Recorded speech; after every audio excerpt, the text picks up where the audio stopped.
Bonjour à tous les auditeurs de la RFI. Abou, vous nous appelez de Conakry, en Guinée. Quelle est votre question? Le ministre algérien des Affaires étrangères a annoncé que le pays mettait fin à ses relations diplomatiques avec le Maroc. J'ai deux questions. Quelles sont les conséquences directes de cette décision et quelles peuvent être les prochaines étapes dans l'escalade entre les deux pays? Alors effectivement, Abou, cette annonce, c'était mardi. Ramtan Lamamra, le chef de la diplomatie algérienne, a justifié cette décision par, je cite, des actions hostiles de la part du Maroc envers l'Algérie.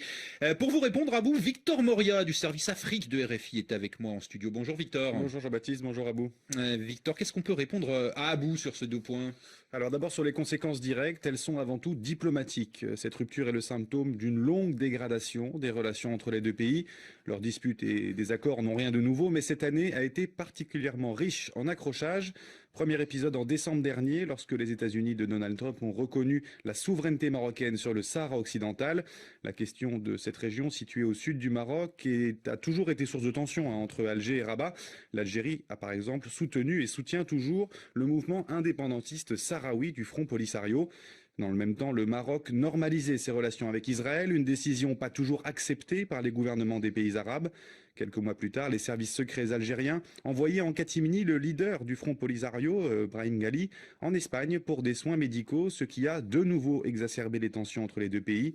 Enfin, le dernier épisode a eu lieu en juillet et en août après des feux meurtriers dans l'est de l'Algérie. Et alors que les autorités algériennes accusaient un groupe indépendantiste kabyle d'être à l'origine des incendies, l'ambassadeur marocain auprès des Nations Unies déclarait que le vaillant peuple kabyle, je cite, méritait de jouir de son droit à l'autodétermination. La goutte de trop pour Alger, qui a dénoncé hier, vous l'avez dit Jean-Baptiste, une série d'actes hostiles de la part de son voisin chérifien. Donc je le disais au début de mon intervention, les conséquences seront avant tout diplomatiques, surtout au niveau régional. Les deux pays sont membres des mêmes institutions, entre autres l'Union africaine et notamment le comité de haut niveau sur la Libye, ou encore l'Union du Maghreb arabe. Dans toutes ces institutions, on peut donc s'attendre à ce que Maroc et Algérie s'opposent frontalement. En clair, quand l'un va dire blanc, l'autre dira noir, et inversement. Victor, est-ce qu'il risque d'y avoir aussi des répercussions économiques? Oui, et le sujet inquiète surtout le Maroc. C'est notamment la possibilité de la fermeture du gazoduc Maghreb-Europe, qui relie depuis 1996 les gisements algériens à l'Europe via le royaume marocain et dont le contrat expire en octobre prochain. À ce sujet, Alger a laissé la question en suspens en affirmant qu'il reviendra à la société pétrolière Sonatrach d'en décider. Mais dans le même temps, l'Algérie développe le gazoduc Medgaz qui achemine le gaz directement vers l'Espagne. Et Alger pourrait donc utiliser cette ligne à la place du gazoduc marocain. Victor Abou se demande également si une autre escalade est possible encore sur le plan militaire, peut-être notamment. Alors les deux pays sont parmi les deux plus gros importateurs d'armes du continent, si ce n'est les deux premiers en fonction des années. Mais le seul point de contact militaire est la frontière sahraoui-algérienne, frontière derrière laquelle l'Algérie abrite le Front Polisario, les indépendantistes sahraouis dont on parlait à l'instant. Mais aucun affrontement direct n'a eu lieu pour l'instant. Et l'état opérationnel du Front Polisario, très affaibli, ne laisse pas présager d'une reprise intense des combats malgré la rupture du cessez-le-feu à la fin de l'année dernière. Bon, alors un conflit militaire direct entre les deux puissances d'Afrique du Nord reste pour l'instant plus qu'hypothétique. Abou, je crois que vous vouliez également savoir comment la nouvelle est accueillie du côté de Rabat.